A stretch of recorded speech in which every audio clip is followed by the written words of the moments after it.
getting to know each other better as we move forward. Let me just invite your attention. A couple of quick announcements. Well, I first want to say I'm Attorney General Mark Shirley from Utah. I'm going to spend a little more time with our law enforcement panel in just a minute, but I do want to thank my good friend and colleague, Attorney General Greg Zeller, for hosting this once again and for his leadership in this state, and look forward to you all hearing from him in just a minute. I also want to mention that, as you've heard, and we're going to keep repeating this, that we started these first compacts and then these regional summits, and we're moving across the country, and more states are joining every regional summit with a goal in mind. Obviously, with inaction by the federal government, the states have been taking it upon themselves, as you know, to do things, and sometimes very harmful things. And so right now, obviously, we're working in our states and trying to make a difference here, but ultimately our goal is to make an impact and a change nationally.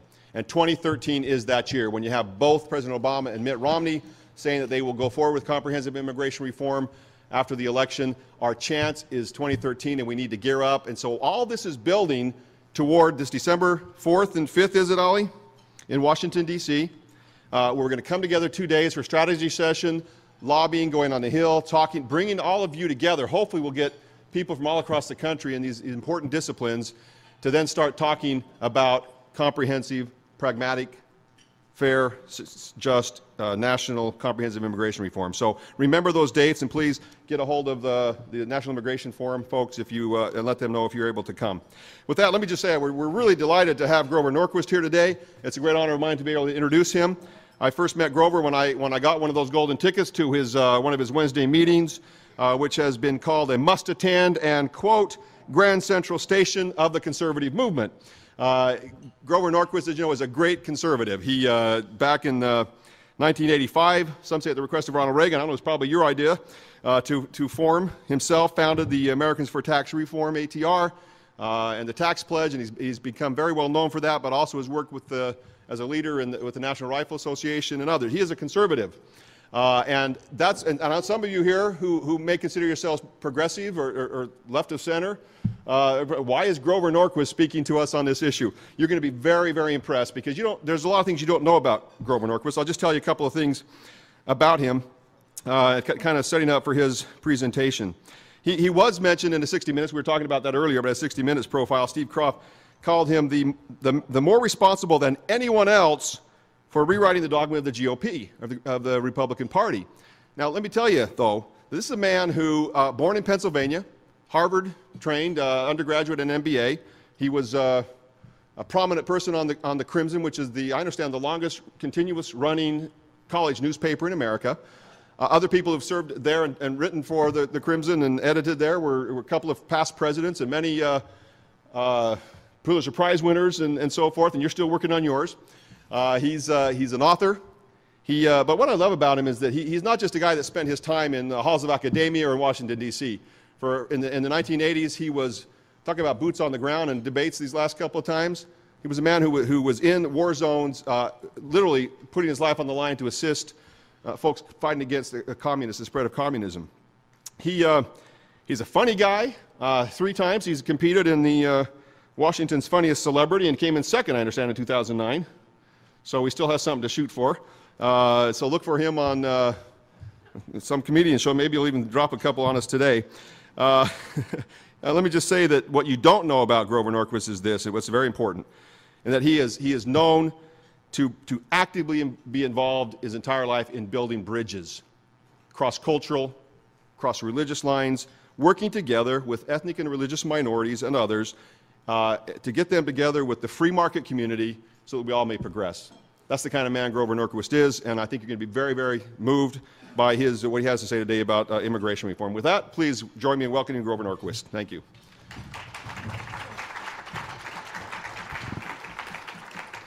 Thank you, General. We're a few days out from a presidential race that's going to determine sort of what direction the country heads for quite some time. And I'm here in Indiana with you talking about immigration because it's the most important thing to focus on if you're concerned about the future of the country, both as an economic power and as a serious leader of the world, or simply as a successful society. There just aren't any issues at the end of the day more important. I want to talk about politics. I know this is business, badges, and Bibles here, spoken ahead and will. But we can get all the communities of faith, and we can get the business community, and we get the law enforcement community. But at the end of the day, we're going to have to talk to elected officials, as annoying as that sometimes may be, if we're going to change the laws to make American immigration policy successful. And as a result, we're going to have to talk in terms that matter to them. The most important thing that an elected official has to ask when you explain to them you'd like them to support a particular initiative is whether it's safe. Okay? If I walk out, is the ice thick enough? And people really, it's interesting to know that it's good policy, okay? But you don't really get to the conversation about how swell your policy is if you can't convince an elected official that first they can get past the next election having advocated your swell policy. Most people are just not up. That's a really great idea, and it'll cost me the next election a small price to pay for doing what you asked me to do. That's not the approach. The people who take that approach are wonderful allies for 16 months before they lose the next election. But we really do need to walk through how they can stand for reasonable, inclusive, comprehensive immigration reform and get reelected. And I want to argue today that it's not only good policy to have more immigrants in the United States, dramatically more immigrants than we do today, to having a path forward for those people who are here. It's not only a good idea, but it's good politics. And let me start by suggesting that we've seen the opposite. We've seen that restrictionist policies, never mind passing them, advocating them, are bad electoral politics. There's this idea somehow that when you get some people all excited and chatting on talk radio, that makes for a powerful political issue, okay?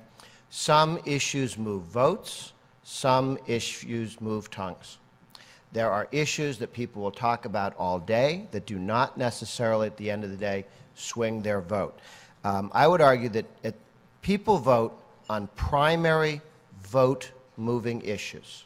I work within the center-right, and if you want to know who's in the center-right coalition, we put together 150 people in a room about this size every Wednesday for an hour and a half, as if around a big table, but we have sort of stadium seating so everybody can see everybody's eyes.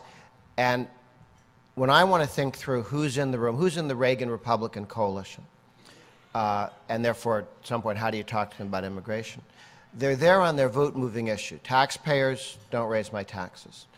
Gun owners, leave my Second Amendment rights alone.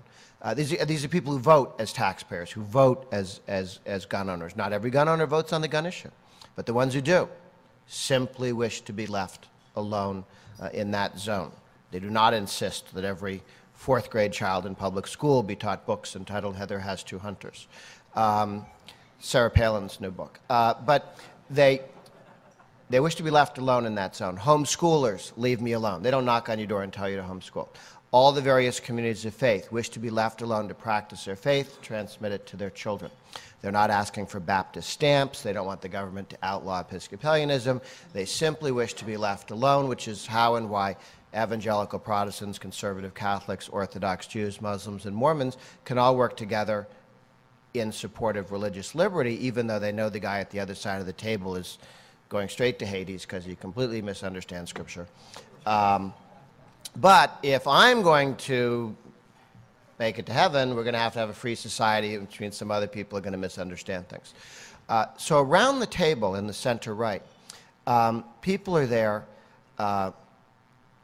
property rights people, on their vote-moving issue. Now, if you get to secondary issues and tertiary issues and quaternary issues and whatever 5 is, okay, you can have some knockdown, drag-out fights.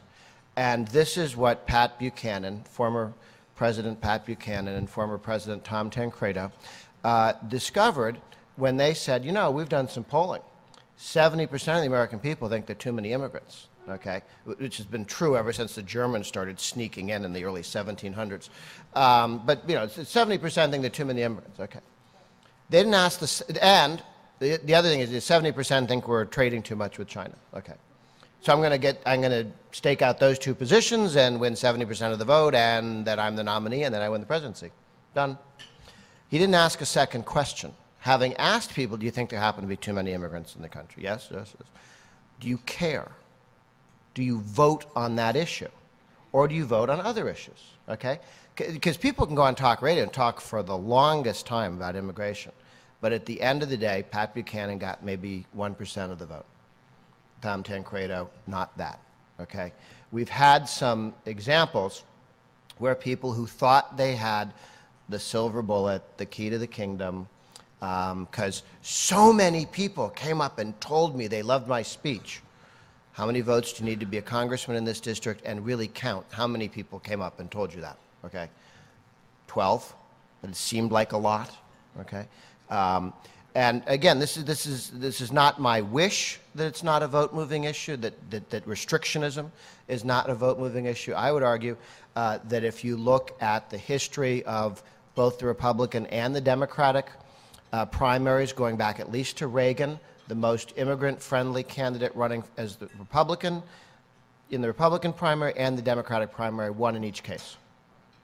We ended up with John McCain, for his, in my view, multiple flaws on other issues, was the Republican nominee in 2008, and the one most associated with a comprehensive immigration proposal and supposedly not nominatable by the modern Republican Party, except he was. Okay. It's like the physicists who can prove to you that bumblebees can't fly, except they do. And the counterpart to that, and Richard Nadler, people here read Richard Nadler's works on the 2006-2008 election.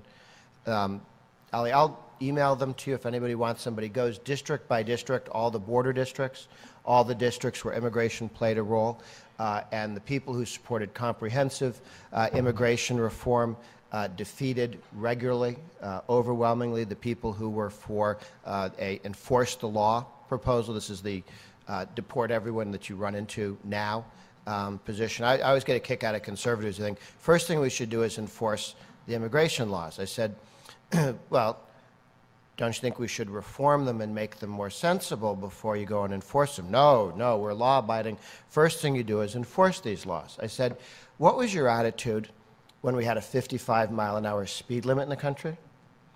Was the conservative position that first we arrest all of this illegal driving thing going on, and then when we've locked up everybody who drives more than 55 miles an hour speed, we can then have a conversation about whether 55 miles an hour makes sense? Or did we instead say, let's have a reasonable speed limit and then decide to enforce the law? And I think Montana is the only one that came up with the reasonable speed limit, which is none. But the answer was we need a 55 is too low, we need a higher number, and you don't start by enforcing a dumb law. You start by making the law more sensible. You can't ask for respect for the law if you're threatening to arrest soccer moms who have to get from one place to another in 55 miles an hour.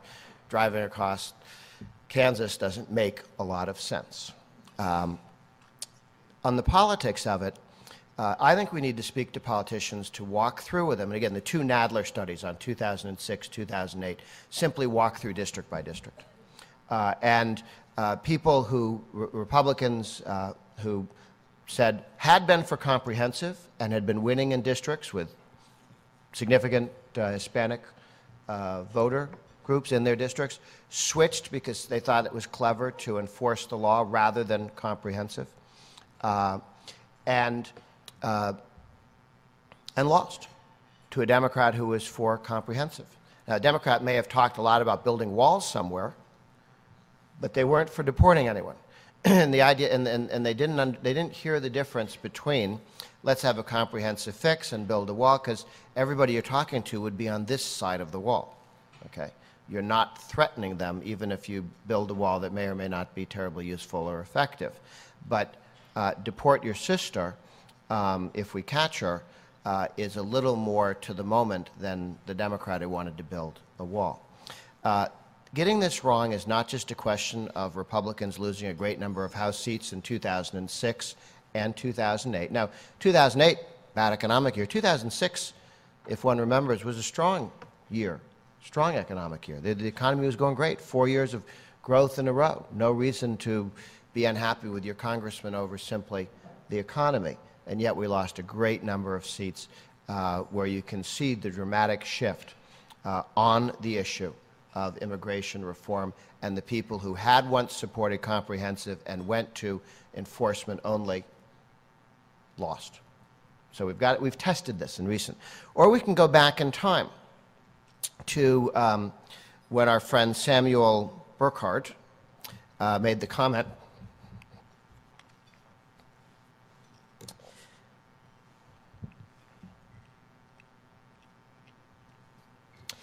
sorry.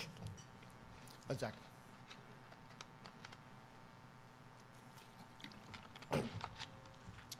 Sam Burkhardt, we Republicans, and do not propose to leave our party and identify ourselves with the party whose antecedents have been Romanism and rebellion. That was 1884.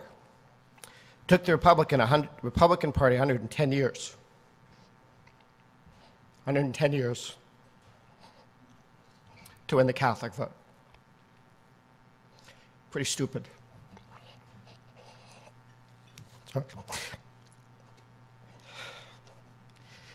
How do these guys not hear themselves when they talk like this? I always thought that was some minister in a cave somewhere. This was, Sam Burkhardt was addressing the Religious Bureau of the Republican National Committee. Okay? So he was with the RNC, with the Religious Bureau. You talk that way about Catholics at the Religious Bureau. I don't imagine there were a lot of Catholics in the room. You wonder about who else was allowed in that room. And yet he felt free to talk like that. And for 110 years, people were losing elections. So we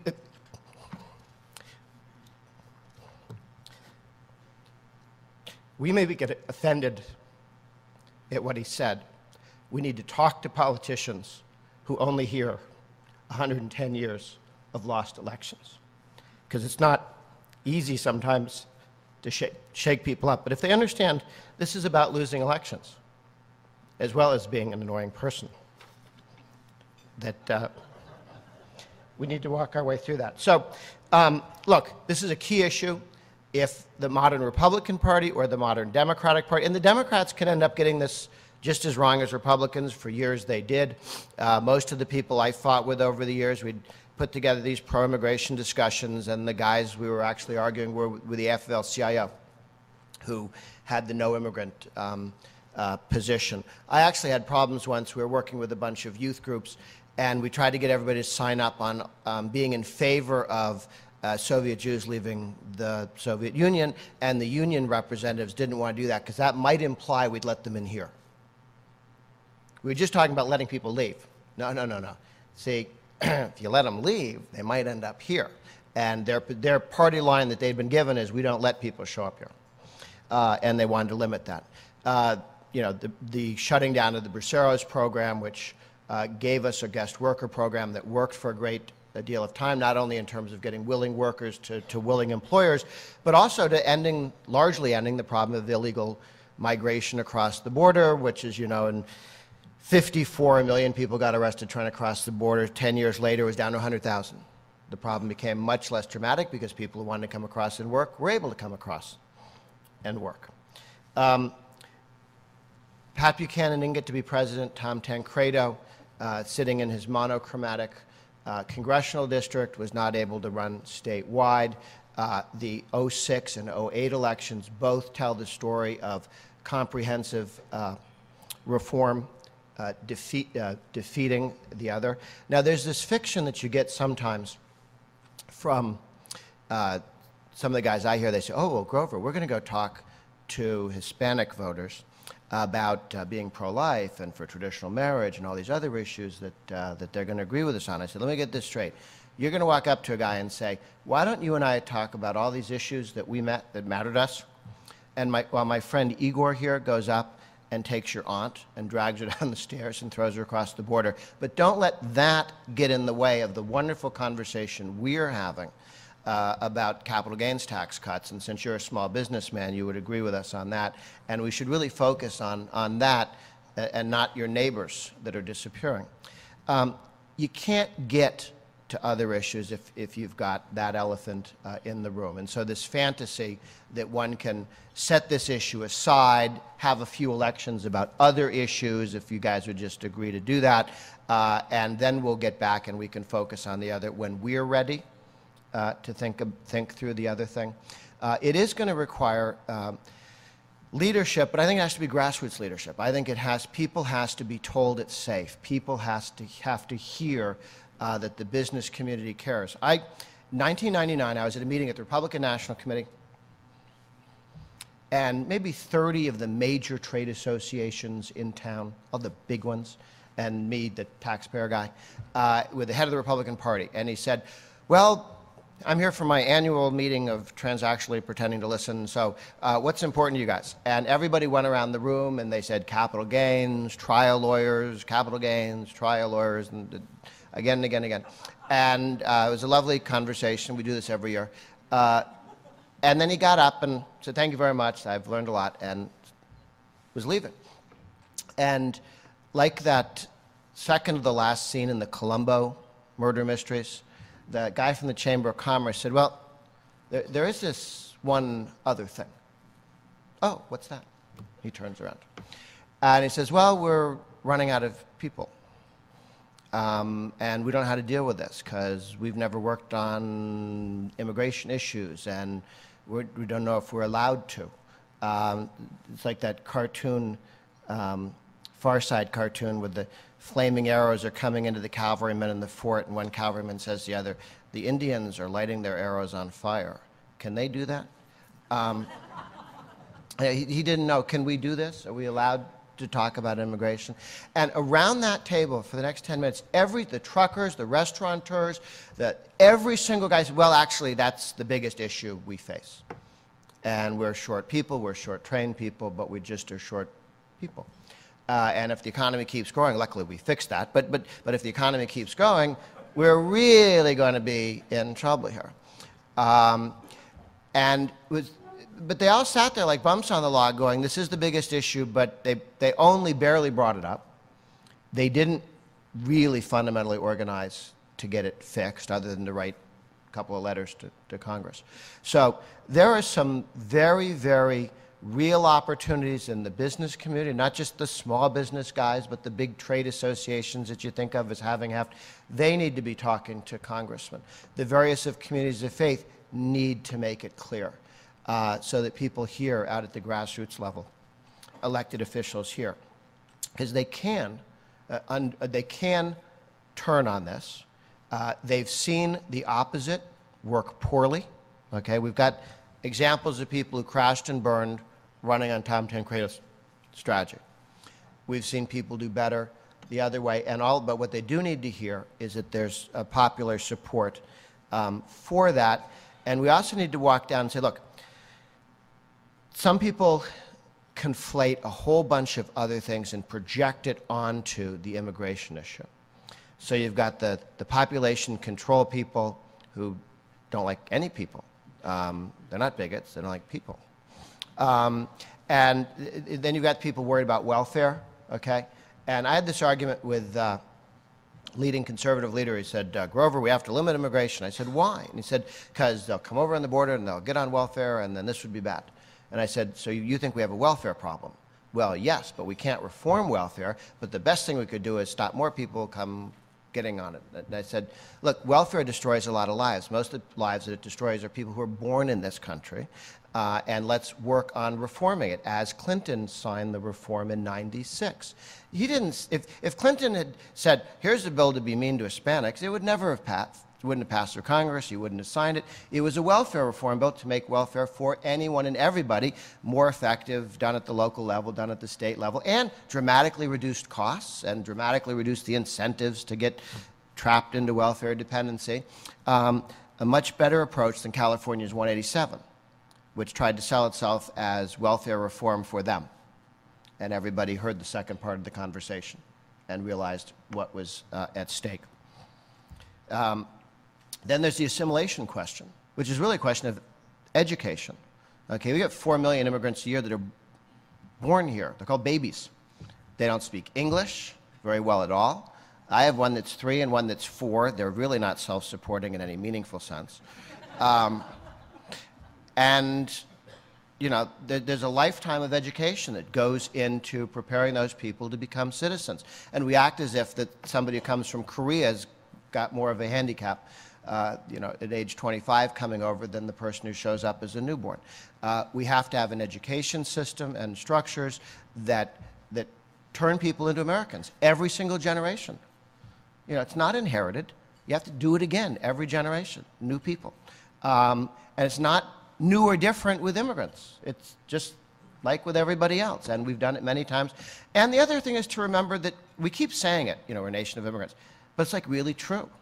And we've been through this again and again and again. And everyone always goes, well, all the old immigrants that we're used to, whose names we can now pronounce, okay, they're okay.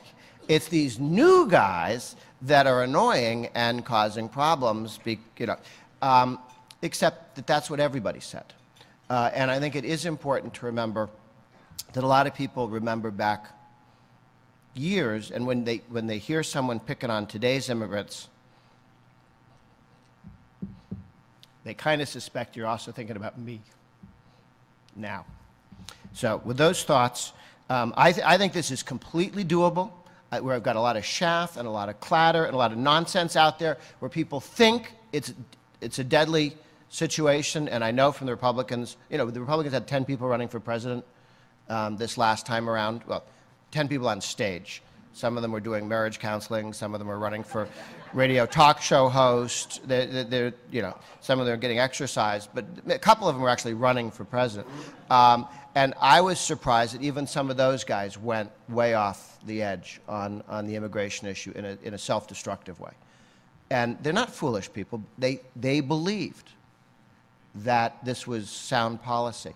Although when you talk to their policy guys, they knew better than that. That somehow they knew in general elections this didn't work, but they believed that it might be a key issue in primaries, except we just did have a big primary in Arizona after McCain didn't get to be president.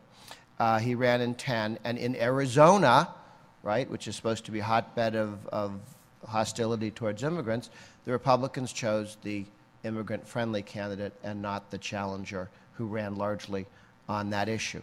We have tested this issue again and again and again. It's not like 10 times we win, 10 times they win. These dice are fixed, guys. I mean, the pro-immigrant, pro-comprehensive position keeps winning on this. And so we're in a very good position to educate staff, candidates. The talking heads are the problem because, again, their market is just the guys listening on radio who call in, okay? You don't need 51% of the people listening to you on talk radio to make a living.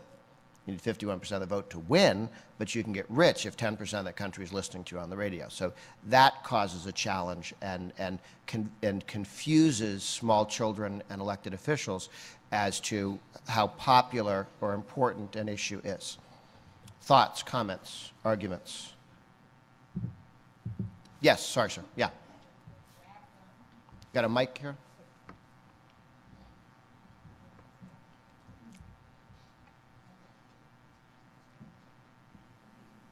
Is it on? Yes. Grover, seen it several times in Washington. But Grover, I agree exactly what you're saying. Give you several cases in point. That's why we cannot get Chinese Americans because of 1882. The Republicans did this with Chesterfield also. This is why we lost for 50-some years until about 1969, 70 with the rise in that turn. It's when Irish Catholics went Democratic. It's the same thing when they brought in the Eastern Europeans from Poland, Hungary, and they went into Chicago, they went into South Bend. Why did they all become Democratic? Because the Republicans said they were not a part of us. They didn't go, they weren't Protestants. They were the Catholics. And you're absolutely saying, it's like the Republicans have a death wish. And you're right. Yeah. And Yeah. we're going to make the same mistake. We don't seem to learn. Yeah, because of that, and because I think the evidence is so clear that it's not a vote, hostility to immigration per se, and hostility to immigrants is a vote losing, not a vote winning issue, that I think we can begin to turn things around. And frankly, for a Republican who wants to turn it around, the Ds haven't done anything because organized labor doesn't want them to. So they got this bone stuck in their throat on their own side. Yeah. Grover, there's a lot of pundits out there, but Limbaugh in particular is probably the worst, and you've seen how he's gone after Lindsey Graham and what have you. Nobody within the party has felt the strength to take him on personally, and when somebody does, they always back down and apologize for having done so. Well, again, Limbaugh's a radio talk show host, and he'll tell you he's an entertainer. I mean, he says this when asked, okay? He's not a political strategist. He's not an elected official. Look, Lindsey Graham wants to steal your money and raise your taxes and give stuff to the trialer. So there are plenty of reasons to be mad at Lindsey Graham. The fact that he's for a comprehensive reform of immigration is not one of them. But you're right. There are talk radio show hosts who have fun with some of this stuff and at other people's expense. I mean, this is bullying with a microphone. Yeah. Could you talk a bit about the wall? It seems that we put a lot of money into that for reasons that you described. Why does that resonate so much with John McCain and Chuck Schumer at the same time?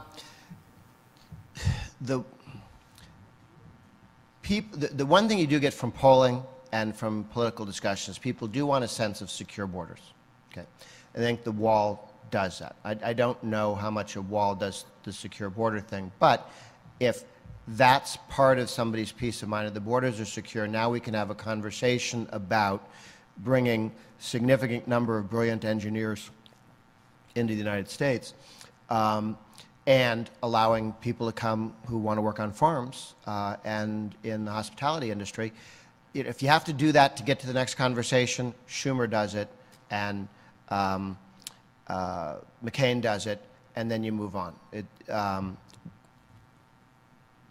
not big on walls, but if that, I don't know that that's the way to secure the border, but it's a small price to pay if that's what you have to pay, to have a rational conversation about how big the doors should be, okay, in the wall. Do you think we do have to pay that price?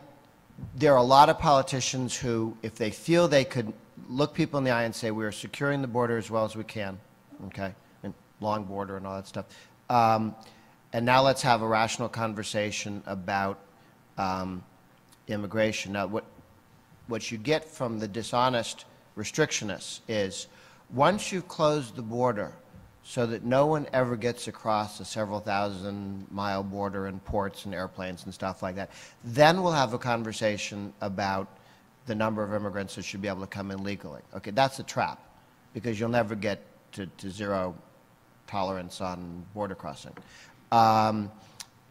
So I worry about the trade-off, you know, first this and then that. That gets to be a problem because the opponents of a comprehensive, serious solution where we need more immigrants in the country, both low-skilled as guest workers and or to come and stay, and guys, I mean, we should be, I spoke 2 weekends ago in Rabat, Morocco, at one of these German Marshall Fund things debating some Bolshevik about who should be president. And we had this conversation, and the Europeans go, well, you know, what do you think we should do? Because we've spent all this money and we have these so entitlements, they're going bankrupt, and the euro is falling apart. And I said, emigrate. So we got some takers. But the, there's a world of people out there who want to, who are highly skilled, want to be free, love to come here. There's no reason they should be stuck in France. That's not fair to do to people. And so we should be more open on all those levels. But some people want to say, well, until you build the pyramids or a wall, we're not going to talk about the other thing. As long as you don't end up with first this, then that, it may be what you need to do to make people feel comfortable. And it will stop some bad people. You know, it's not nothing. You know, some fences in San Diego made life a lot easier for the police, you know. Yes? Yeah, Mr. Norquist, I'm wondering if you'd be willing to help develop a pro-market-based comprehensive immigration reform pledge, the way that you very effectively with your No New Taxes pledge. Okay, first of all, there's only one pledge. That's the no tax increase pledge. We may come up with a commitment, we may come up with any number of things, but we are not going to dilute the trademark here. And the only thing I'd say is on that, the reason the Taxpayer Protection Pledge, you know, I promise not to raise taxes, works is it's simple. It's a sentence. It's easily understood. It doesn't change. It's been around 25 years in 50 states, and everybody knows what it means. Something like immigration reform has so many moving parts that where you would give, if somebody said, well, could we give everybody who comes over with a PhD in engineering, this, that, and the other thing, if we built another 2 miles of wall? Well, yeah, I'd take that. I mean, so there's so many trade-offs that you would do in that aren't the end of a conversation in immigration. But there's a bill, a concept, you know, these are the 3 pieces to the puzzle, something like that, that I think we could come up with. And you kind of have to do that if you're going to explain to Republicans and Democrats. Because, I mean, one of the reasons the Democrats won't do this is not just because the AFL-CIO is standing behind them with a baseball bat. The other reason is they think the Republican could sneak around to their right, even in some of their districts, and they're right. It drives me nuts when people refer to it, but to the more restrictionist position and beat them in an election. So both R's and D's need, let's have a secure border. Let's bring all the highly trained guys over so they can start computer companies, okay? I mean, I don't know if people have seen this. I just spent this last weekend with Vivek Wadhwa, who wrote The Immigration Exodus, which is all about how well we've done with immigration and how we're not doing as well with the highly talented Silicon Valley immigration stuff. Half of the new startups are founded by immigrants, 1/4 of the startups and high-tech startups in the country. You know, this is very important stuff. And this is, everybody saw Steve Jobs' rather rough comments on Barack Obama. I mean, he went to Barack Obama when he was still alive and said, if you let me bring in enough engineers with H-1B visas and let them be here, I can start up all these factories across the country. And Barack Obama gave him this, and he decided, you're an idiot, and walked out the door. But for him, it was you don't get it. This is jobs. And Obama had other fish to fry, unions to deal with, wasn't willing to take that easy step. And it was very frustrating for Steve Jobs, who wasn't able to make any progress there. So there's not a pledge, but I do think we need a 4-part. You need to teach candidates how to talk about something. This is what Paul Ryan, with his Ryan plan on the budget, he wouldn't let anyone co-sponsor his bill until he'd sat down with them and felt they understood it well enough that if somebody stuck a microphone in front of him and asked him about it, they wouldn't embarrass him by winging it. We need to do the same thing with our candidates, make sure they feel comfortable so that they don't, because if you send them out there half prepared and they get wrapped around the axle, they'll never forgive you for pushing them out into traffic on that. So if not a pledge, a paragraph that they can understand and articulate. Yes? Mr. Norquist, thank you for coming today. Just a brief question in terms of helping us frame this. One of the things, I'm in Illinois, and one of the things we hear a lot about is the undocumented question. I understand what you're saying about the job creators, but the undocumented are here right now. Yeah. They broke the law. They are illegal. Help us frame that issue in terms of a response that we can use. A lot of people, I represent the Catholic Church in the state of Illinois, and so, you know, many people of faith they're rule followers, you know, we have commandments and legitimately. And that's a hard argument sometimes. We can handle that in some ways, but I'd like to hear your comments about how do we answer that question about they broke the law and they're rule breakers. Yeah, I think on that one, it's like you want to secure the border, have some penalty for having broken the law, and then move on.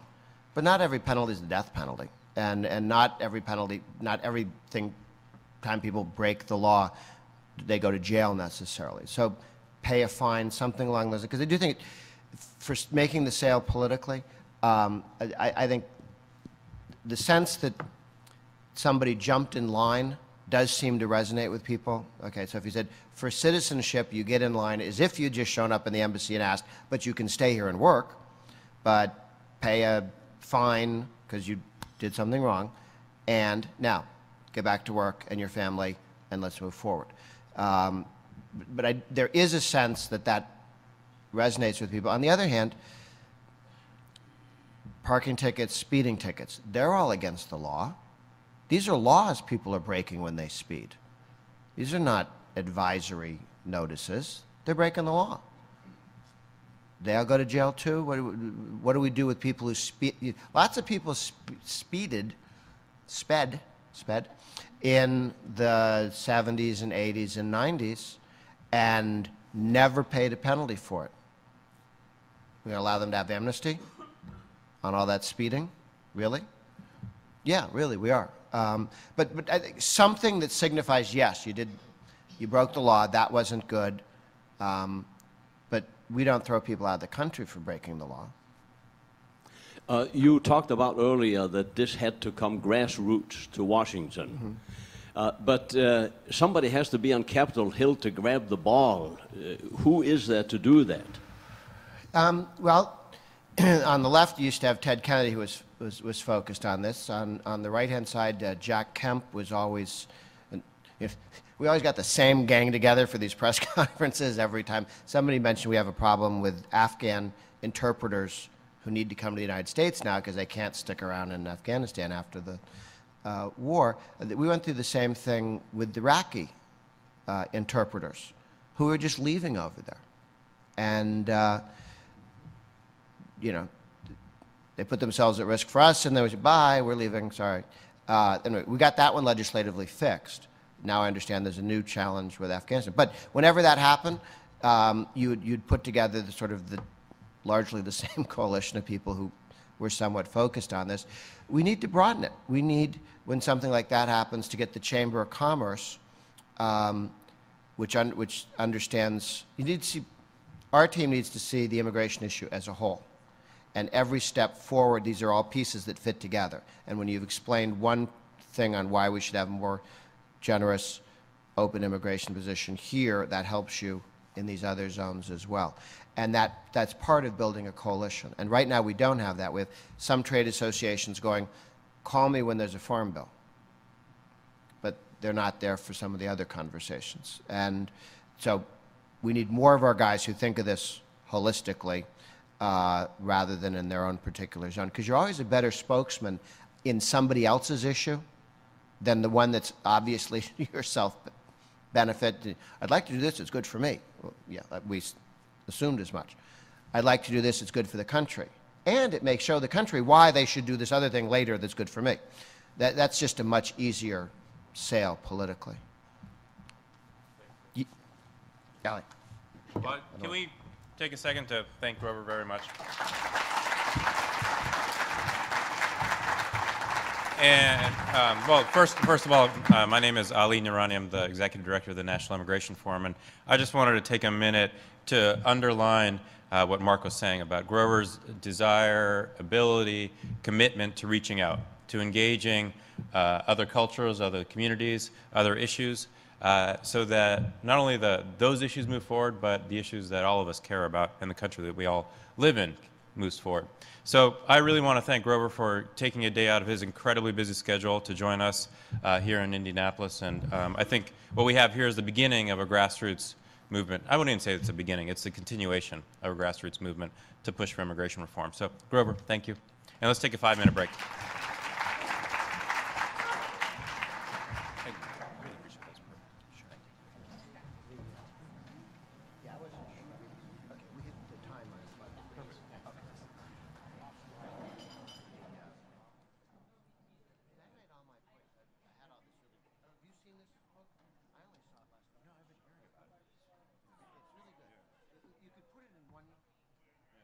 Page, just the numbers, how many startups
I'd just like to invite folks to start making their way back in. Is this okay if I get started? Come in, take your seat so we can get on with the law enforcement panel. Thank you. Oh, you do? You have to let me introduce you. Come on. Yeah, I said you have to let me introduce you, and he's fighting it, but I think we're going to be okay.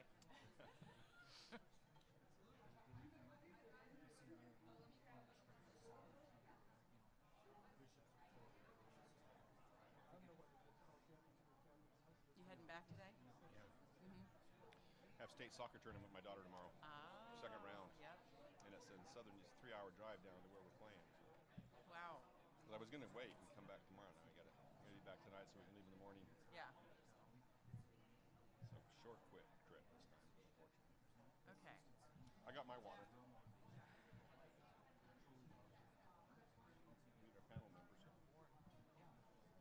We're going to go ahead and get started. If everyone can take their seats. And the law enforcement panel, we'd like to invite you up to the stage, please.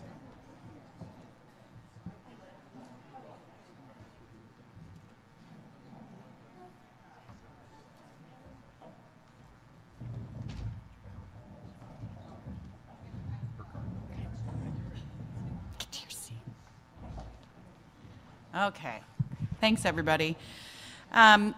Next is the long-awaited panel of the day, for me anyway. I am really excited to get to introduce some wonderful people that are here with us today and have done so much to support the issue of immigration reform and really have stood out as examples and courageous leaders on the issue. And I would like to introduce Attorney General of Utah, Mark Shurtleff, who has had many accomplishments while serving as Attorney General, which include establishing Utah's Amber Alert, the first statewide child abduction response team, and identity theft database. He previously served as an officer and attorney in the U.S. Navy Judge Advocate General, JAG Corps, Assistant Attorney General, and Deputy County Attorney for Salt Lake County.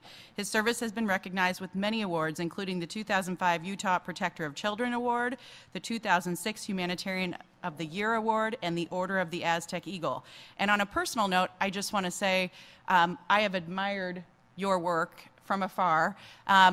Here in Indiana, another idea that we stole from Utah is the Utah Compact. And so I from afar, very much admired the work that Utah has done on this issue, and we actually did our own version of the Utah Compact here in Indiana called the Indiana Compact, which helped us a great deal last legislative session to manage to water down a very nasty immigration bill. And also want to say a special word of thanks to our own Indiana Attorney General Greg Zeller, who's here on the panel today, who also has been a very courageous leader in this area and has faced a tough battle this year with regard to this issue. So thank you very much to both of you for being leaders. And with that, go ahead. Thank you, Angela. Thank you. Good to be with you here today. And there was a question or two of Grover Norquist dealing with this issue that we all face, and that is a constant refrain from the anti-immigration folks, the Tea Party, the Minutemen, and so forth, and that is, what don't you understand about illegal, right? We get that all the time. Illegal is illegal. We're a rule of law nation. And how can you, Attorney General Shurtleff, not be supportive of rounding them up and shipping them all out? If the federal government won't do their job, you're a law enforcement official in Utah, it's your job to do it. And if you won't do it, the chief needs to do it, and the sheriff needs to do it. And we're here to say today, obviously, that most law enforcement are not Joe Arpaio. Most law enforcement are very dedicated and committed to their sworn duty, and that is to uphold the law, the Constitution of the United States and the laws and constitutions of our respective states. That's what we're sworn to do. And so how does this play into it when you have this movement of people saying we need to toughen up the laws to get people to self-deport or to round them up and deport them ourselves? By cracking down with really strict law enforcement related laws like Arizona 1070 and other states that came after. And how does law enforcement feel about that? Well, in Utah, as soon as 1070 passed and suddenly the right wing of my party, and we're Utah just north of Arizona, They ran out and said, we're going to get all the people from Arizona up here now, and we have to do exactly the same thing in Utah. We in law enforcement, initially, that's who I was talking to. I wasn't yet talking to the chambers and the faith-based communities. It was about, wait a minute, we don't want, our officers, the vast majority, do not want to become ICE agents. This is not our responsibility. We're very busy doing our job. Not only that, ultimately we feel, in a way, and you're going to hear this, I think, today, hopefully, that I heard, that in fact, these type of laws, these punitive, run-them-out laws, are actually harmful to overall public safety, and hopefully we'll talk a little bit about that today. And so we in law enforcement got very busy and then engaged with other like-minded people like we have here today to change that mentality in Utah and to go from this tough enforcement-only kind of approach to back off on that, and if we're going to do something, let's try more comprehensive, pragmatic, reasonable, compassionate solutions and Utah Compact. And we're just glad to see this thing spreading. And so today, it's a great honor for me to, by the way, I've 12 years now as Attorney General almost, and I'm finishing in a few months. I love this job. Greg, is it a great job? I should say General. It's a wonderful opportunity, and I think the greatest honor I've had is working with men and women in law enforcement in the state of Utah and throughout this country for their dedicated service. So it's an honor to introduce, and I'm not going to go through their bios because you have them right here, but to my immediate left is Sheriff Mark Curran from Lake County, Illinois. I will say that he has served in criminal justice at the local, county, state, and federal levels, and can give you that perspective. And then seated obviously in the middle is Attorney General Greg Zeller. He was the chief deputy. I knew him as Steve Carter's chief deputy. Steve Carter and I came in as AGs together. I got to know the guys who, and we all know as AGs who really does the work. That's our chief deputies and the folks under us. And so it was, Greg moved right in 4 years ago, and not only as a leader in the state, but he is well known nationally and regionally for leadership on big issues, most recently being a huge leader nationwide on this issue of child sexual slavery. And so I really appreciate, and he's taught me about hospitality here, I'll tell you that. And finally on the left we have Chief James Hawkins from Garden City, Kansas, a lifetime career in law enforcement from a street officer on the street all the way up through significant training and education to now I think 15 or 16 years, something like that, as chief of police. So with that, I've asked each one of them, let's just start right here with you, Sheriff, just a brief kind of statement about law enforcement related matters when it comes to immigration reform. Thank you. Let me just say that I was at one time on the other side of the issue. I had applied for 287G status, had been a prosecutor at the county, state, and federal level, believed very much in the rule of law, and thought, you know, the law is the law, and ultimately somebody has to enforce it. Otherwise, our nation has no hope. But as I delved deeper into the situation and I saw that essentially the law wasn't enforced forever, we needed the labor force, so we had wide open borders, and we had no interest, and then all of a sudden, after years of people coming into this country, we wanted to deport them and break up families. Well, let me just say this much. I'm somebody that believes that your faith should carry over in all of the roles that you have in life, including as sheriff. So if I believe in the sanctity of human life, I want a consistent ethic of life, including how I treat immigrants. I want to be equitable in that process. If I believe in a nuclear family, then I don't want to arbitrarily break up a mother and a father that are trying to raise their children. And so as I dealt with these issues, I didn't like myself on the other side of the issue because I knew all the truths were on the side of embracing immigration reform, moving in that direction, and being fair about it. General? Well, I'll say the immigration debate was not something that I sought out, but it came to our state.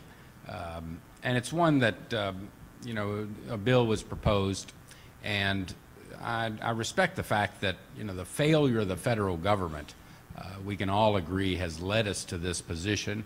And we noted that there were hundreds of bills in states around the country where states were looking at what is our responsibility with the failure of the federal government. So I've never been critical of the states in engaging in this, but some of the real questions, the constitutional questions, particularly the one that really stuck out was the warrantless arrest power, which, again, my role as Attorney General, particularly with the legislators, is to give counsel behind closed doors. And I've never in my career spoke publicly on a subject that was subject to a legislative debate against a bill. And I didn't in this one, but in standing up for the compact, it was represented that I was against what's now Senate Bill 590. But what I always pointed out is that the reason that I thought it was important to stand up was not to object to a bill being introduced. I would never have to want to object to something that I may, and in this case am, defending in court. But to stand up for something else was really meant to focus on one specific thing.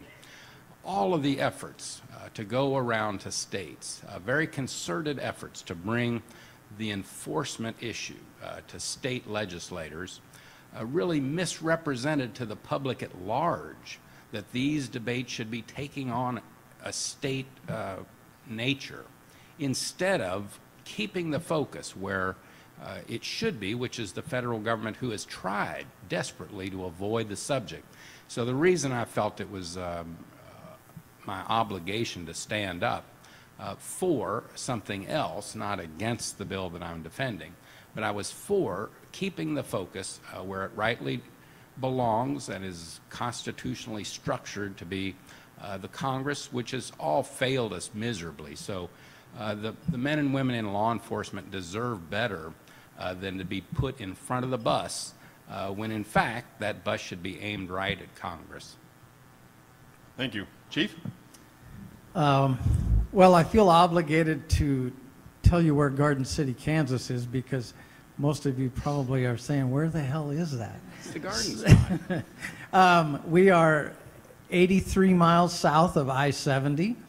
We are 70 miles east of the Colorado border, 70 miles north of the Oklahoma border, and 70 miles west of a little village that claims to be the boyhood home of the discoverer of Pluto, and you all know how that worked out.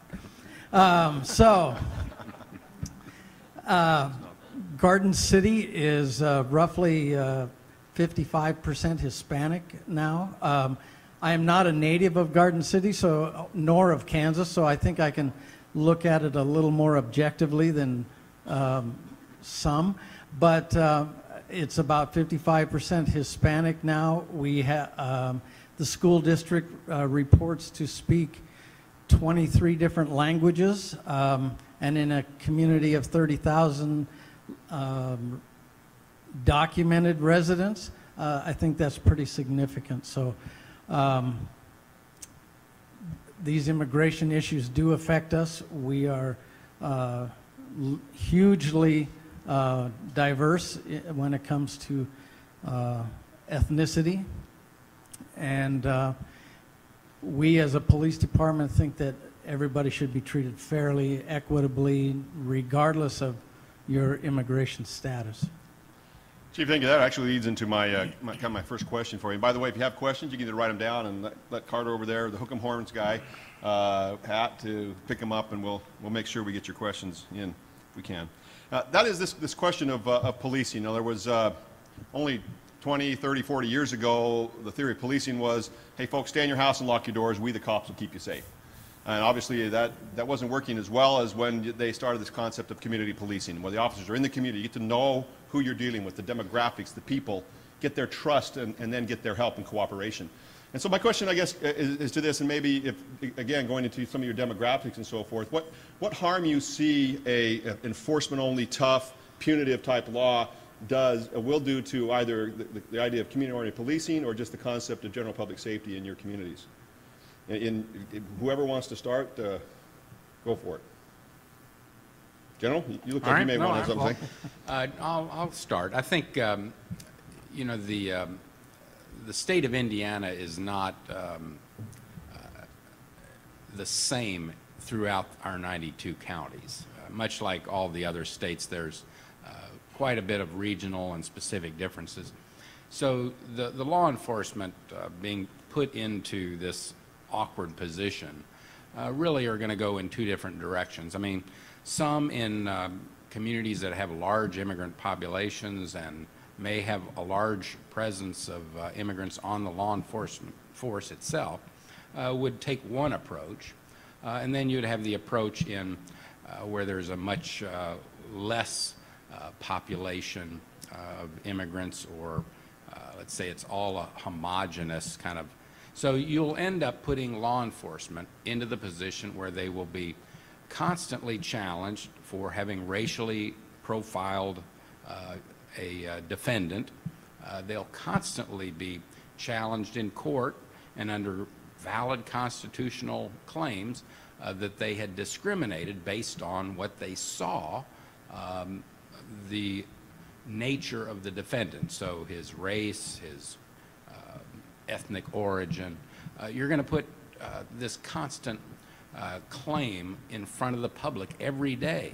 And I think it really does, again, it's this disservice to the men and women who protect and defend us to be in that position where they're going to constantly be challenged, on the one hand being duty-bound to do what they're told, on the other, every day to have to read in the newspaper and get the word out to the communities that they serve that they're somehow being discriminatory in the exercise of enforcement of law.